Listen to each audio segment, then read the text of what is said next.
તો આજે સપ્તાહનો છેલ્લો દિવસ હતો એટલે સૌથી પહેલાં આપણે સાપ્તાહિક બજાર પર નજર કરી લઈએ તો જો આ સપ્તાહે બજારમાં આપણને થોડી ઘણી વેચવાલી આવતી જોવા મળી છે. ગયું સપ્તાહ એક પોઝિટિવિટીવાળું રહ્યું હતું, પરંતુ આ સપ્તાહે થોડુંક દબાણ રહ્યું છે. જુઓ, નિફ્ટી લગભગ 1% જેટલો, સેન્સેક્સ લગભગ 0.5% જેટલો, નિફ્ટી બેંક પણ 0.5% જેટલો આપણને આ સપ્તાહે ઘટતો દેખાયો. પરંતુ ખાસ કરીને મિડકેપ એક એવું ઇન્ડાઇસ રહ્યું કે જ્યાં આગળ આપણને આ સપ્તાહે તેજી જોવા મળી, એક નવા શિખર પણ બન્યા હતા. અને સ્મોલ કેપમાં પણ ગયા સપ્તાહની સારી તેજી બાદ આ સપ્તાહે થોડુંક પ્રોફિટ બુકિંગ આવતું જોવા મળ્યું છે. પરંતુ હવે આવી આજના કારોબાર પર તો આજે સવારથી આપણને બજારની અંદર એક નરમાશ સાથેનું જ કામકાજ થતું જોવા મળ્યું હતું.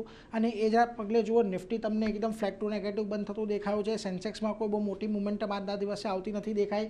નિફ્ટી બેંકમાં પણ આજે જેવો સપોર્ટ આવવો જોઈએ એવો નહોતો આવ્યો. 5% જેટલો ઘટાડા સાથે આજે બંધ થયો છે. અને ખાસ કરીને આજે બ્રોડર માર્કેટની અંદર જે પ્રકારની વેચવાલી હતી, તમને મિડ કેપ અને સ્મોલ કેપ પણ એક વેચવાલી સાથે બંધ થતા દેખાયા. બંનેમાં 0.5% વધારેનો ઘટાડો આપણને રહેતો દેખાયો છે.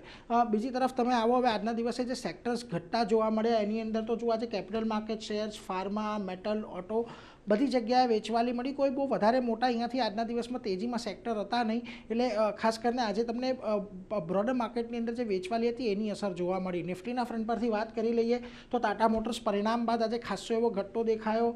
જીઓ ફાઇનાન્સ, એશિયન પેઇન્ટ, હિન્ડાલ્કોની અંદર આજના દિવસે આપણને વેચવાલી આવતી જોવા મળી. પરંતુ જ્યાં આજના દિવસે તેજી રહી એની વાત કરી લઈએ તો જુઓ, અપોલો હોસ્પિટલ હતો, કોન્ફરન્સ કોલ બાદ કંપનીના આજે તેજી રહી. આ ઉપરાંત ભારતીય એરટેલ, અડાણી પોર્ટ્સ અને અડાણી એન્ટરપ્રાઇઝમાં પણ તેજી સાથેનું કારોબાર થતો જોવા મળ્યો છે.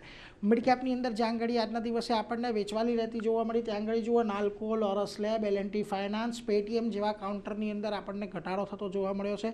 પરંતુ જ્યાં આજના દિવસે તેજી રહી છે એની ખાસ કરીને વાત કરી લઈએ તો જો, LG ઇલેક્ટ્રોનિક્સ પરિણામ બાદ એક સારી તેજીમાં રહ્યો. વોડાફોન આઈડિયા, ઓરેકલ ફાઇનાન્સ અને જુબિલન્ટ ફૂડની અંદર એક તેજી જોવા મળી છે. હવે આપણે આજના દિવસે ભલે થોડાક ઘટાડા તરફી કારોબાર દર્શાવ્યો હોય, પરંતુ હજી સુધી આપણે જે આ અઠવાડિયાનો લો હતો એ બ્રેક નથી કર્યો. હજી પણ નિષ્ણાંતોનું કહેવું છે 24,200, 24,250 પાસે એક મહત્ત્વનો સપોર્ટ ઝોન છે. એટલે જ્યાં સુધી એ બ્રેક નથી થતો ત્યાં સુધી કોઈક બહુ મોટા ઘટાડાની અપેક્ષા અહીંયાથી બજારની અંદર નથી લાગી રહી.